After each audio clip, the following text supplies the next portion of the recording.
Bona tarda a tothom. Quin plaer ser avui aquí a Granollers, la veritat, amb aquest ambient tan càlid,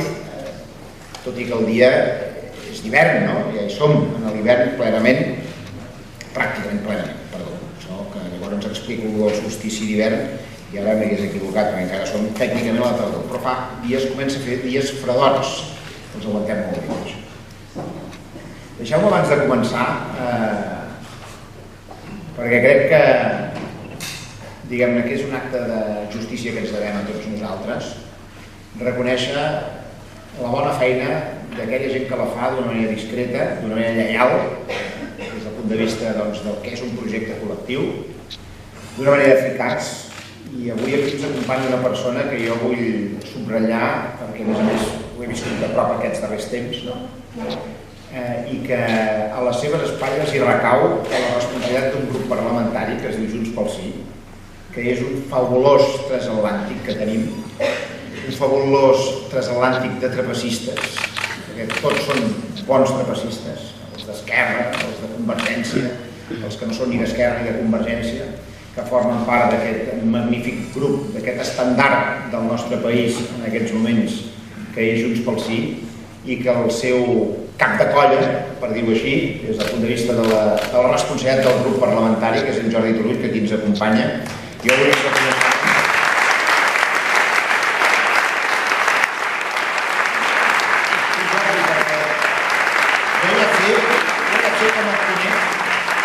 Jo ja sé com et conec aquest tipus de reconeixements no tenen massa.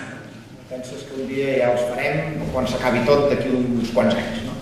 Però val la pena que a través teu reconeixem aquesta feina que està fent el grup de Junts pel Sí, perquè ells en els moments difícils, en els moments delicats, i aquests ho són, perquè les investides de l'estat espanyol són monumentals, són de provocació constant i diària, i que hi hagi un grup en el Parlament de Catalunya que tingui l'enteresa, òbviament el coratge, però la fermesa i el bon to d'estar compromesos en fer les coses possibles, en fer les coses bé, això al final acaba sent el mèrit d'aquelles persones que en formen part i, òbviament, el mèrit i la responsabilitat principal d'aquelles persones més directament màxims responsables. I jo crec que això, i per aquí volia començar la meva intervenció d'avui, crec que això ho hem de saber posar en valor. Hem de posar en valor el que, de fet, té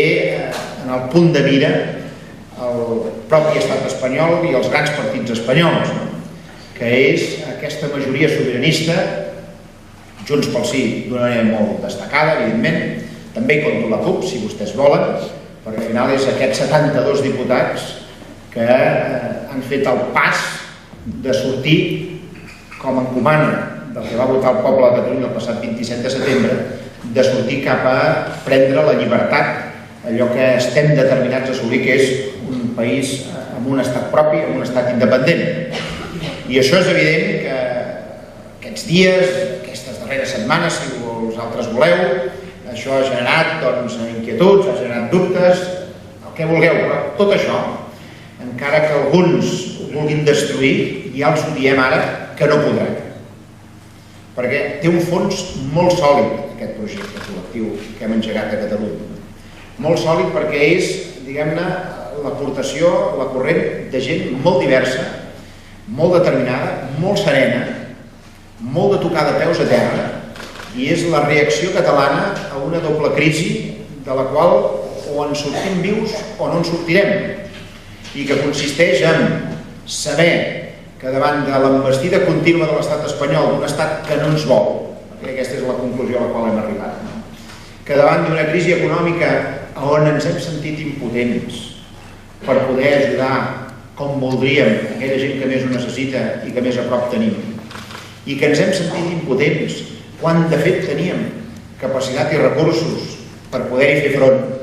però els teníem i els tenim encara ara manllevats, i per tant genera aquesta impotència de saber que si fos per nosaltres mateixos el patiment, el sofriment que hi ha hagut entre tanta gent del nostre entorn, aquí a Granollers mateix, hauria estat diferent. Quan jo explico això, alguns s'exciten, directament s'exciten, perquè em diuen que això és embolicar-se amb la bandera, i això no és embolicar-se amb la bandera. Explicar que si no hagués sigut per aquest estat espanyol tan, diguem-ne, que ens treu i ens detreu els recursos que generem aquí a Catalunya, explicar això no és embolicar-se amb la bandera. Explicar que si haguéssim tingut un estat propi, un estat independent, no haguéssim tingut les retallades que hem tingut, no és embolicar-se amb la bandera.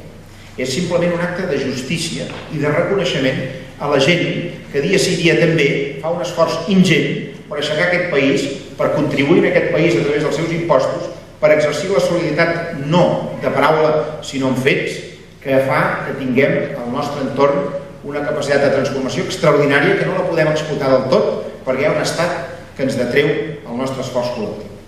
I això, torno a dir, no és embolicar-se amb la bandera, no és fer victimisme, sinó que és simplement reivindicar que allò que és de justícia, allò que és de tots. Pensem el que pensem, vinguem d'on vinguem, tinguem com a criteri principal que tinguem. Per tant, jo a través d'en Jordi avui vull posar de manifest una molt bona feina que s'està fent. Arribarà a bon port el que tenim entre mans. L'encomana que vàrem tenir del poble de Catalunya d'aquest 27 de setembre, òbviament el quedaran amb una cara de camp de nas, perquè són especialistes, ja ho hem vist en altres ocasions, són especialistes en pronòstics apocalíptics, pronòstics tipus Aznar, antes se dividiran que vencerán, ha dit de nosaltres, dels catalans i de les catalanes, i això una vegada més acabarà no passant. Recordin, o recordeu, ara fa exactament 2 anys enrere, que hi havia una gran brometa estesa per tot arreu, per part d'aquests que voldrien que simplement no existissin, que consistia en dir no es posaran d'acord amb una pregunta. És veritat que a vegades són una mica exagerats a l'hora de fer les coses, segurament, i que ho podrien fer una mica diferent, segur. En aquest sentit, l'autocrítica necessària i la que cal. Però recordeu, ara fa exactament 2 anys, 2013, aquestes dates més o menys, que evidentment estàvem determinats en tirar endavant la consulta, de tirar endavant el referèndum, exercir el dret a decidir,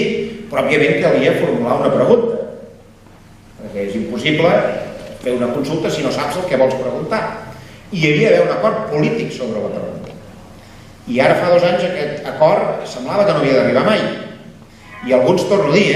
varen fer pronòstics, gent molt sàvia, gent amb molt coneixement, gent molt ben informada, que a més ho explicaven així amb tota la vehemència, que varen certificar que era impossible, que no es podia fer, que gent tan diferent, de tant signe diferent, no es posarien mai d'acord. Que uns volien estirar massa cap aquí, els altres volien estirar massa cap allà, i que l'acord era impossible, impracticable. I va ser. Hi va haver un dia, també al mes de desembre, doncs que es va obrir una porta al Palau de la Generalitat i varen sortir allà gent diferent, gent que té projectes polítics ben diferents, que s'havien posat d'acord per identificar què era prioritari en aquell moment al conjunt del país, què era necessari per poder tirar endavant aquesta idea de poder exercir el dret a decidir, i es va presentar un acord. I van quedar un pam de nas, i es van excitar molt, i ho van veure com un desafío, perquè cada cop que veuen una cosa que no entenen, doncs hi fan una retòrica, diguem-ne, encara menys intel·ligible per part nostra, més violentable o més violentada. I això és el que va passar, de fet fa 2 anys, i és, ja us ho anticipo, el que crec que tornarà a passar properament. I això, torno a dir, per feina de molta gent, però